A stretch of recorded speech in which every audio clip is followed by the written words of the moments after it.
ভারতবর্ষের প্রায় 40% ডায়াবেটিস রোগীদের ক্ষেত্রে কিন্তু কিডনির এই সমস্যা দেখা যায়। এই জিনিসটাকে আমাদের ডাক্তারির পরিভাষায় আমরা বলি যে ডায়াবেটিক নেফ্রোপ্যাথি। এই জিনিসটা কি হয়? এই জিনিসটায় একদম প্রথম দিকে আস্তে আস্তে গ্লোমেরুলাসে ক্যাপিলারি লিক হয়। সেখান থেকে কি হয়, যে যে সমস্ত মাইক্রোপ্রোটিন রয়েছে, বিশেষ করে অ্যালবুমিন, এরা কি করে আমাদের ইউরিনে আসতে থাকে, এবং এর কারণে প্রথম দিকে সেরকমভাবে কিন্তু ধরা পড়ে না যে কিডনির সমস্যা ডেভেলপ করেছে। এবং একটা সময় পর দেখা যায় যে ইউরিনে ফোমি, অর্থাৎ ঘনত্ব বাড়ছে, সাদা সাদা ফেনা হচ্ছে। এই যে জিনিসটা, এটা কিন্তু খুবই খারাপ লক্ষণ। এর অর্থ হলো যে আপনার যে ইউরিন, সেখানে কিন্তু প্রোটিন ইউরিয়া হচ্ছে, অর্থাৎ ইউরিনের সাথে কিন্তু প্রোটিন আসছে।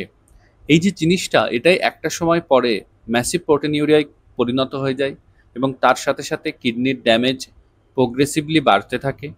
এবং যখন স্টেজ 5 সিকেডিতে পৌঁছে যায়, তখন কিন্তু আর ফেরার অপশান থাকে না। তো সেই কারণে যে সমস্ত রোগীদের ডায়াবেটিকের সমস্যা রয়েছে, তাদের কিছু না হোক অ্যাটলিস্ট 6 মাস অন্তর উচিত নিয়মিত ক্রিয়েটিনিন এবং ইউরিনারি প্রোটিন কীরকম স্ট্যাটাস রয়েছে এই জিনিসটা পরীক্ষা করে অ্যাটলিস্ট দেখা।